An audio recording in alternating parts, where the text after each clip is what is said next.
Douglas Murray, I'm keen to get your thoughts on the war against populism being waged by the likes of Keir Starmer and our own Prime Minister, Anthony Albanese. But let's start in the US, where Hillary Clinton has decried white men of a certain religion for reversing what she calls social progress.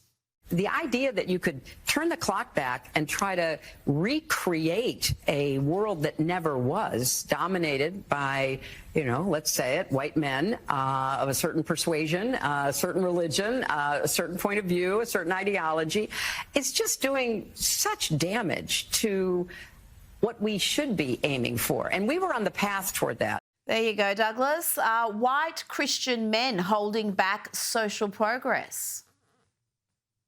Well, Hillary Clinton obviously believes in the myth that so many progressives do, which is that you're on a trajectory to just have more and more rights, get more and more freedoms, and more liberal in their understanding of the term. And that anything that doesn't go along with that, including, for instance, not voting for Hillary Clinton, it reveals a terrible moral failing. And it's just always so striking, the presumptuousness of that and the sour grapes of it. And they always add that thing of going back to a world that never existed. Knowing, I would have thought, or being able to intuit, a lot of people don't want to go back to a world that never existed, but they would like to live in stable, secure societies that were proud of their identity and history. And that isn't a make-believe world. That isn't a world that never existed. It's one that some of us can remember in our own lifetimes. It's impossible to imagine a world in which Hillary Clinton said, it's unfortunate that there's been a rise in female genital mutilations in Western societies, but, that's the fault of dark-skinned men of a certain religion. Wow, the talk show hosts in America wouldn't nod along to that. But as always, Rita, it's acceptable to beat up on Christians and especially acceptable to beat up on white men. And if white men are Christians, then we all know, they've got it coming, haven't they? They are standing in the way of Hillary Clinton's world, not for the first time. And that she would make these comments just, 2 weeks after Charlie Kirk's assassination. She is just so tone deaf and offensive in so many ways. But staying in the US, New York Mayor Eric Adams has dropped out of the race. We've got the hardline socialist Zoran Mamdani polling very strongly, and he now has the backing of Kamala Harris. Look, as far as I'm concerned, he's the Democratic nominee and he should be supported. Do you endorse his candidacy? I support the Democrat in the race, sure. There you have it, Douglas. The former VP has no reservations about backing a man like Mamdani.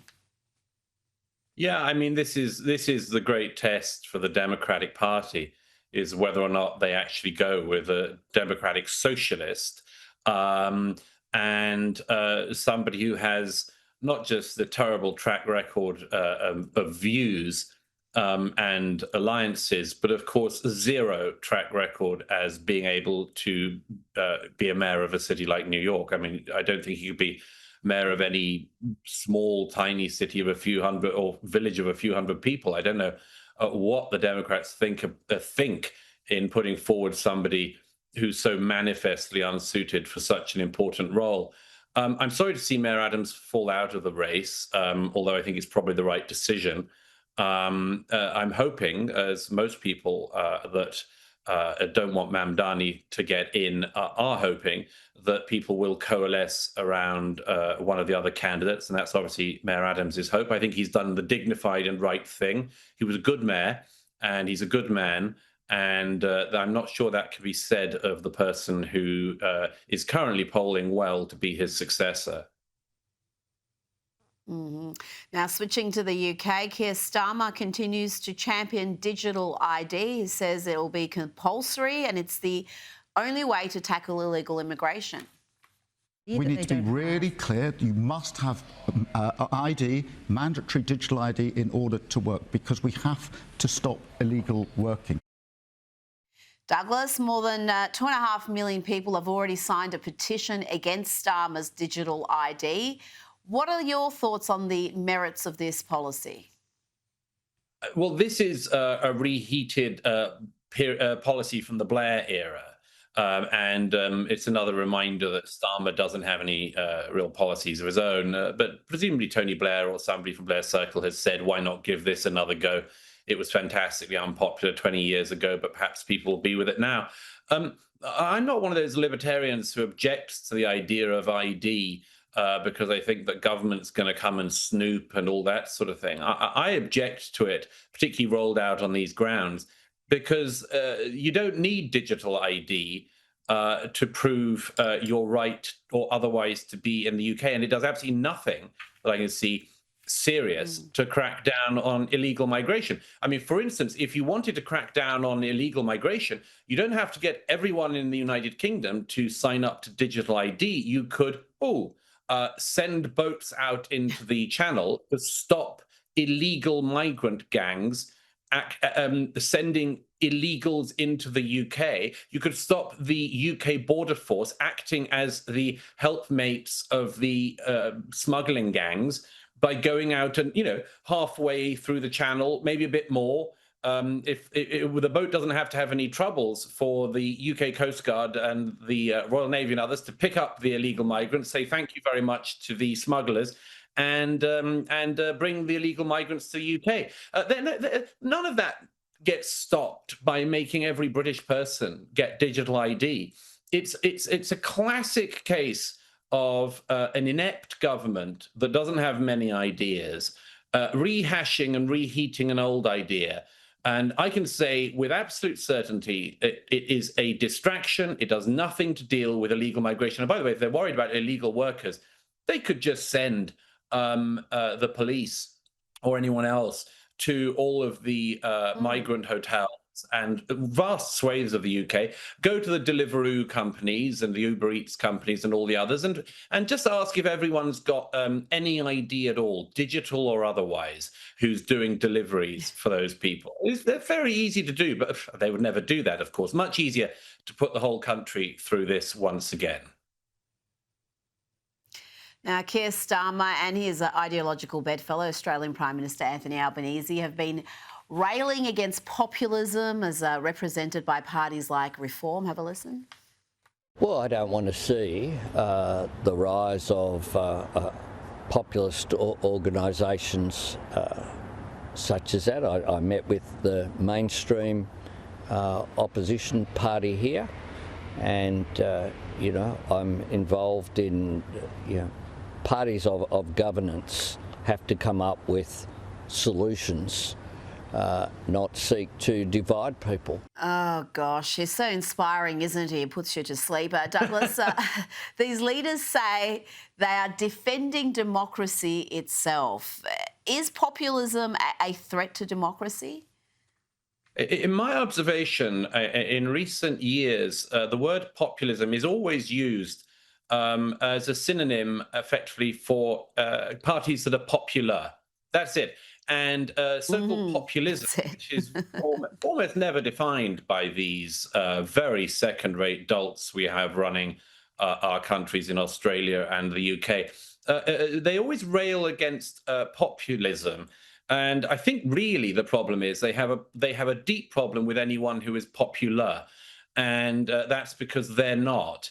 And they always use the same playbook. We're not here to divide. We're here to unite. We want to go forward into tomorrow, not upwards into yesteryear or something like that. Actually, Albanese, Starmer, they're very, very good at dividing. Very, very good at it. And they do it all the time. So they're not anti-division at all. They just want to be able to do their own form of dividing, and part of that is dismissing anyone who they don't like as a populist. Well, as I say, I hope at some point the voters will make it clear what popularity really means. Well, let's hear now from the Deputy Prime Minister of the UK, David Lammy, who has stepped up his attacks against Nigel Farage. He's now claiming that Farage was flirting with the Hitler Youth. I will leave it for the public to come to their own judgments about someone who once flirted with Hitler Youth when he was younger. That is for the public. Now, Douglas, I know that Lammy's not the sharpest tool in the shed, but I'm pretty sure Nigel Farage was born around 20 years after the Hitler Youth disbanded. What is he on about there? And what about this turning down the temperature and not having this rhetoric that could lead to violence? Have we forgotten that already? Oh, of course they've forgotten it. That stuff never lasts more than a few minutes, if not a few hours. You could see on David Lammy's face there as he said it, he was trying to work out whether he should go there. His eyes flickered for a moment as he was trying to work out whether this was the one to wheel out. David Lammy, as I've never stopped enjoying reminding people, appeared on Celebrity Mastermind some years ago and asked in the general knowledge round which king succeeded Henry VIII, answered Henry VII. Now, that being said, it's perfectly possible that in David Lammy's mind, Nigel Farage, as a boy, travelled back in time to flirt with joining the Hitler Youth. And so we must allow David Lammy these brain farts. But I mean, yes, again, it's just woeful, isn't it, Rita? It's just woeful. We have prime ministers, deputy prime ministers of just such a low caliber.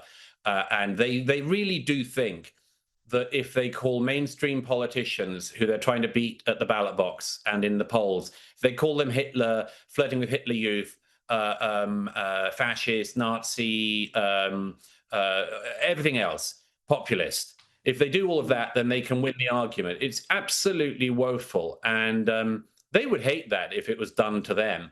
And I suppose at some point, people with fewer morals, or indeed the same morals as them in these matters, as little adherence to truth, might well play that round at them. And wow, how they'll scream then, you know?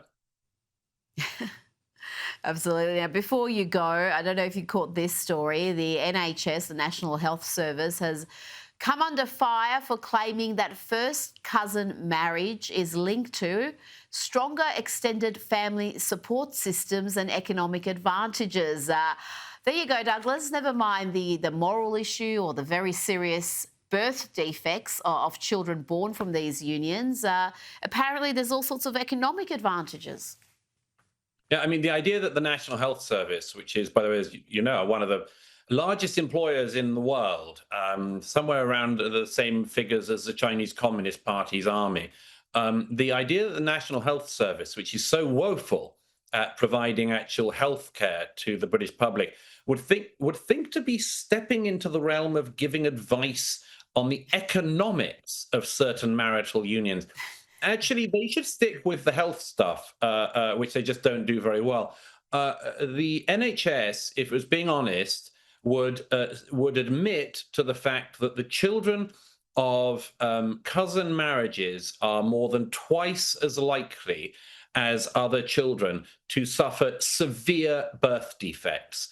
That is a shocking and terrible statistic. And it's not like it's something we don't see in a country like Britain. It's 20 years now since the Labour MP Anne Cryer said that in her constituency in the north of England, the hospitals had a serious problem with the children of cousin marriages of people from Pakistan and Bangladesh in particular, coming to the UK, having children with severe birth defects, and that this was putting strains on the National Health Service. Of course, then as now, everybody decides to shoot the messenger, and lots of people said Anne Cryer, the Labour MP, was racist for raising this issue about the welfare of children and the standing of the NHS. But, you know, this is a classic example of something everyone can now notice, which is that entities like the NHS effectively try to retrofit their own purpose in order to fit in with the diverse multicultural society. The NHS must know that if it put out guidance saying, please don't marry your first cousin from Mirpur, even if your dad says you're going to get a great wedding dowry, don't do it. because you're very likely to have a child with unbelievably problematic health issues from birth. That would be a really good thing to do. But of course, that might get the NHS into trouble, because after all, it would be true. And I mean, what right do they have to tread into this domain? It's such an indictment, not just of the NHS and its leadership, but of a society in which stories like this come out now almost on a daily basis. It just shows you how corrupted that bureaucracy is with this poisonous thinking. It really is crazy. But I just want to point out to the viewers that President Trump has again praised your work, Douglas. I noticed this all over X and social media sites. President Trump is saying to go out and purchase this book, impactful book on democracies and death cults. It's quite a good endorsement there, Douglas, the leader of the free world, encouraging people to read your latest work. Yes, I was very pleased to see that. The president issued that truth over the weekend as he was preparing for the meetings on the peace deal that's being put forward in the Middle East. So I was very pleased that my recent book was the forefront of his mind on that, or anywhere in his mind on that. I think it was. I was very flattered that would be the case. And yes, I mean, there's a lot in the book that I think could be useful to people considering the future of the region, because there are a lot of unpopular truths and unpopular facts which I encourage my readers to absorb, and which I'm very, very glad when political leaders show that they are absorbing those uncomfortable truths and facts as well. Douglas Murray, thank you so much for your time. Great pleasure as always. Thank you.